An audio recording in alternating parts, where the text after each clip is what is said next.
This is a weird tangent, but why is Western public transportation so bad?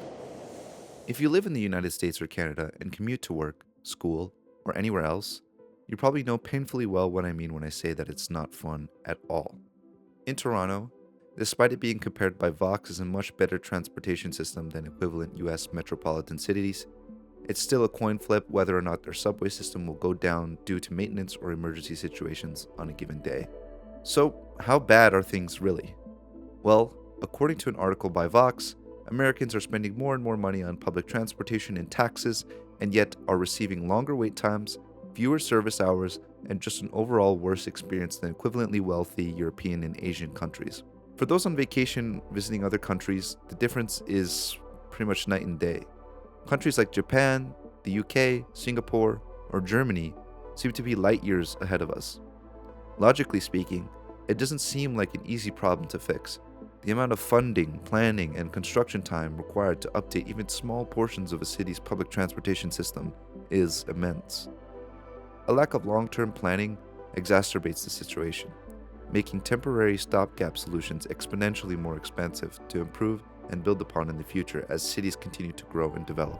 This brings me to my first point, which is a failure of long-term policy and planning.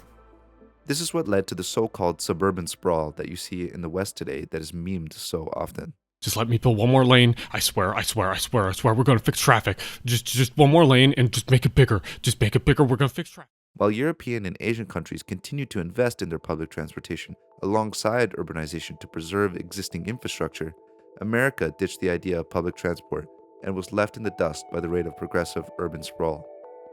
Canada had a similar story.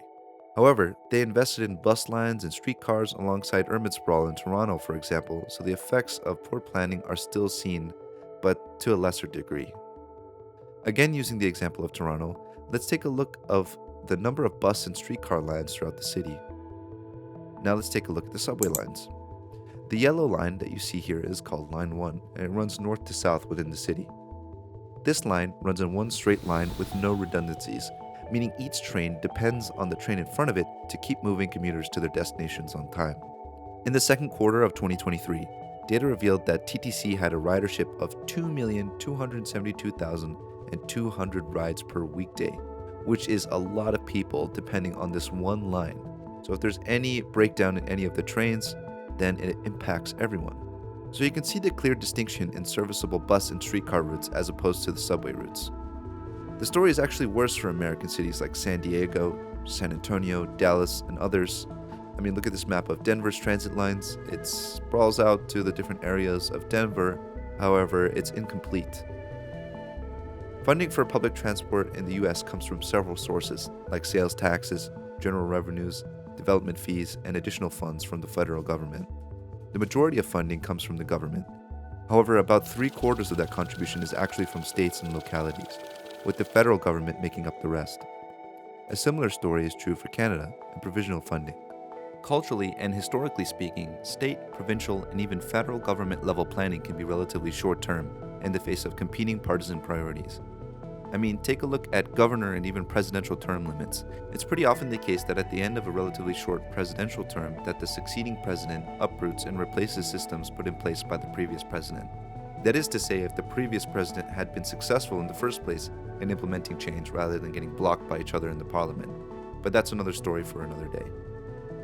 From the 20s up until the 50s, the growth of the automobile industry continued as it became easier and easier to afford a personal car, as public transportation systems struggled to keep up and competed for real estate in downtown streets in some cities.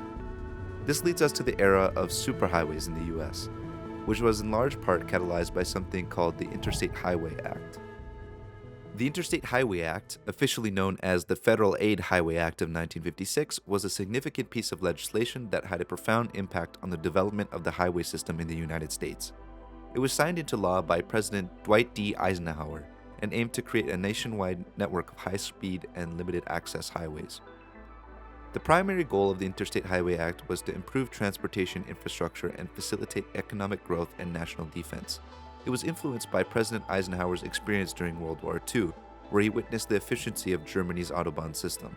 He believed that a similar network of highways in the United States would enhance mobility and provide strategic advantages in times of emergency. The construction of the interstate highway system had several impacts on public transportation.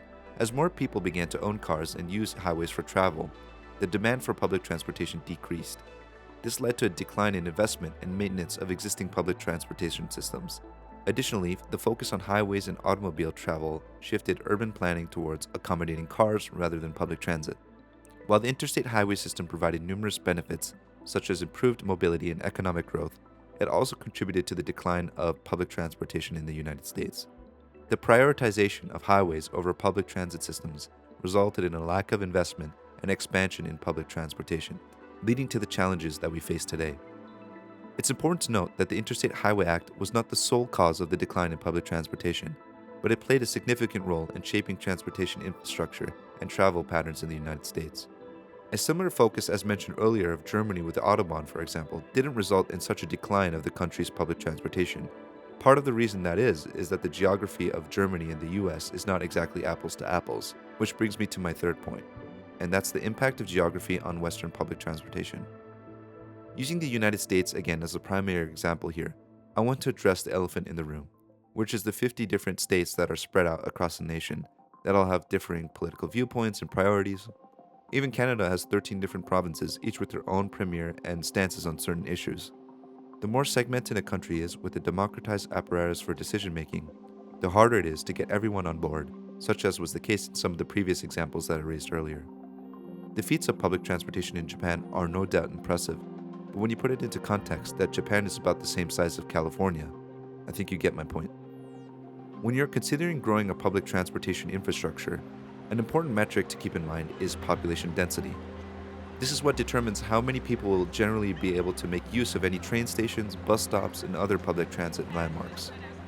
Continuing with our example, Japan has a 10 times larger population density than the United States. This makes focusing efforts in developing a good reputation for your public transportation countrywide. Things are a lot easier when you have a much denser population density countrywide. So comparing the two is very difficult to do. In wrapping up, the sorry state of Western public transportation boils down to a mix of historical missteps, planning blunders, and unique geographical challenges. The failure of long-term policy led to sprawling suburbs and a car-centric focus, notably accelerated by the Interstate Highway Act. Factor in the diverse political landscape and vast territories, and you've got a recipe for transit disaster. To fix this mess, we need a comprehensive strategy, we need thoughtful long-term planning, revamped funding sources, and a shift in political priorities. Looking at successful models both within and outside the Western sphere can provide valuable lessons. It's not just about upgrading infrastructure, it's about fostering a culture that values efficient transit.